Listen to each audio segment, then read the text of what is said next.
Hello and welcome to Road Rush Nation. This week, I'm going to talk to you about winterizing your bike for those of us who can't ride year-round. Now, if you're one of the lucky ones that ride year-round, I challenge you to stick around. You're probably going to learn a couple things you never knew about maintaining your bike. So hang out and let's talk about winterizing your bike.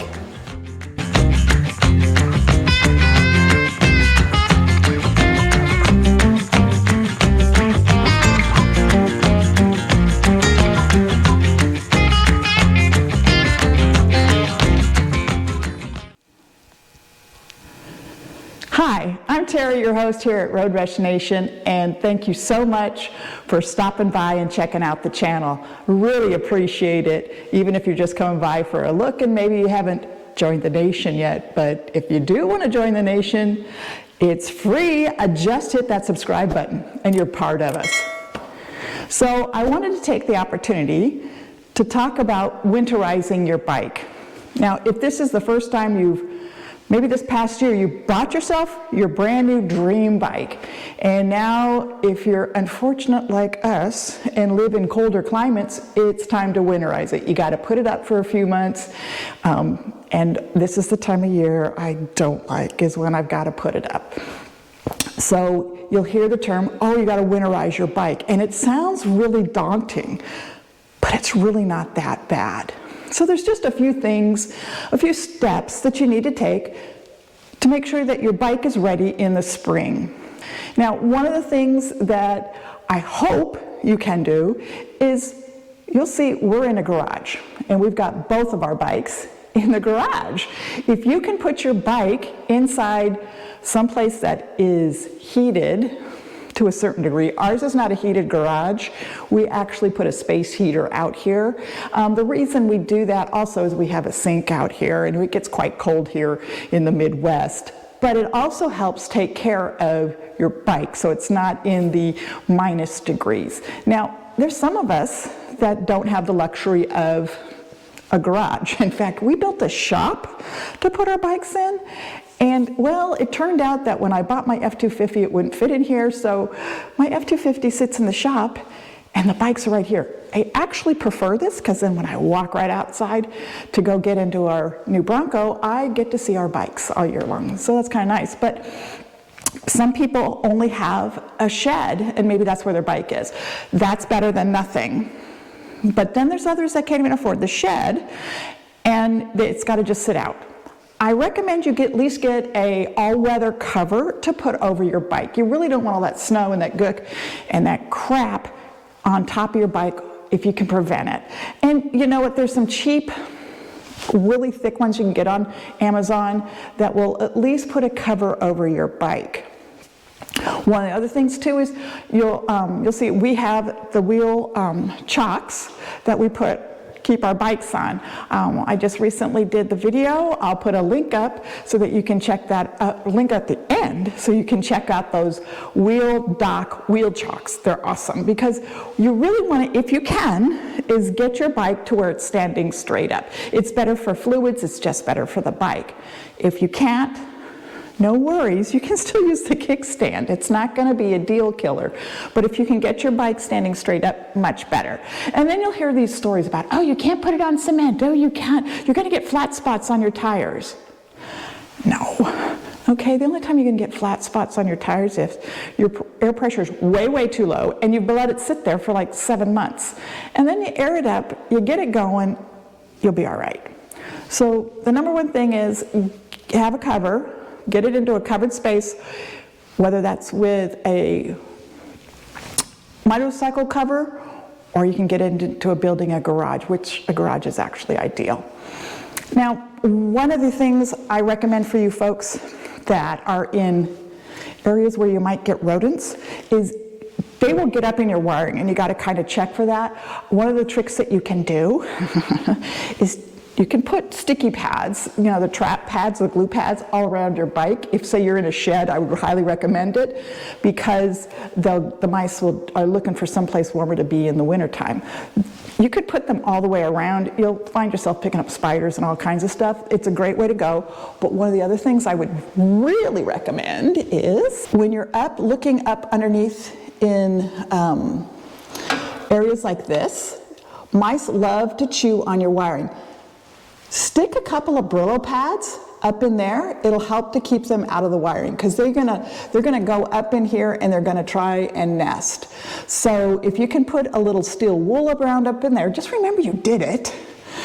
It will help prevent mice from chewing up in there. That's just a little secret for those of us who live out in the country. So talked about putting the bike up on the stand, which is really important. One of the other big things that you want to do is, this is what you need. It's a battery tender. You want to make sure that you have your bike hooked up to a battery tender. Now, for my new Nation members who just maybe bought their bike, what that does is it puts a trickle charge on your battery. And you should have what's called a pigtail hook on the side of your bike. It could be in different places, but it's going to be on the side here somewhere. You'll be able to find it. Sorry, mine's black on black, kind of hard to see down in here in the shadows. But what that will do, it will keep a constant charge, just a trickle charge on your battery.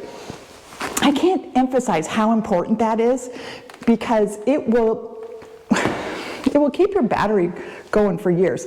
I have taken a stock Harley Davidson battery, and usually I average 5 to 7 years on them, because I use the trickle charge even when I'm just doing our regular riding. As soon as we come home, put it back on the trickle charge, on the battery tender.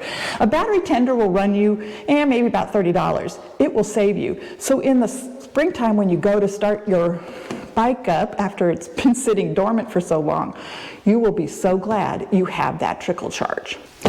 Okay, now for that final thing that is so important to do to your bike to winterize. It comes down to the fuel. Did you know that it only takes 3 weeks of fuel sitting for it to begin to separate? So you'll get the fuel and you'll get water.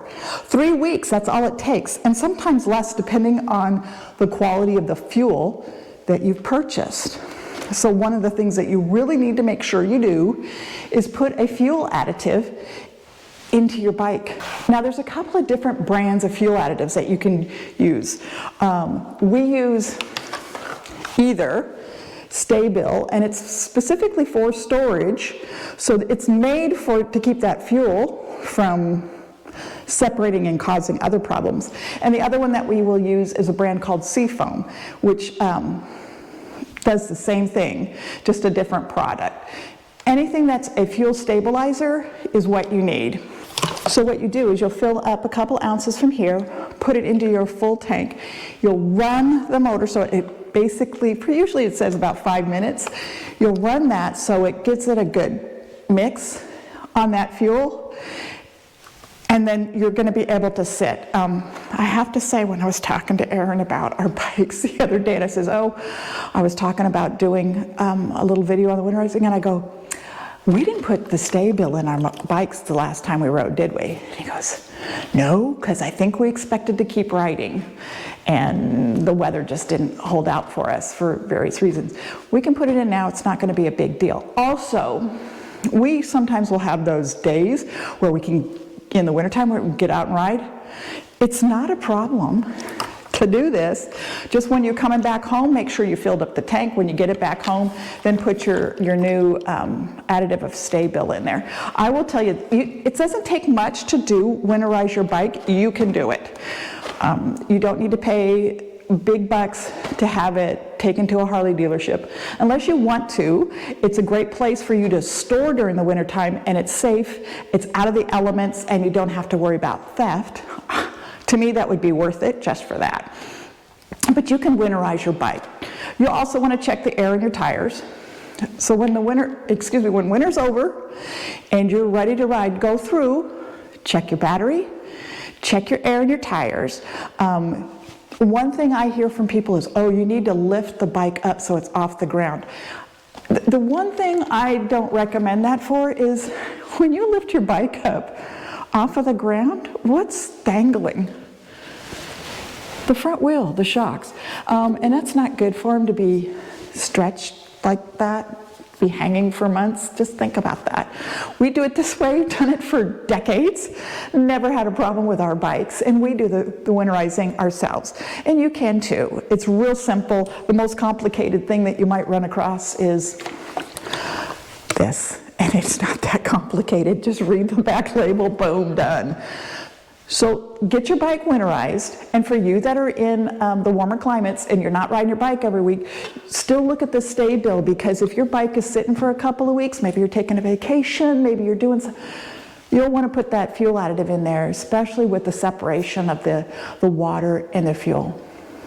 So thanks again for stopping by. Hopefully you found some of this information helpful, and if you did, give us a like, and don't forget, come join the nation. Hit that subscribe button and be part of us. Again, thanks, and we'll see you next week.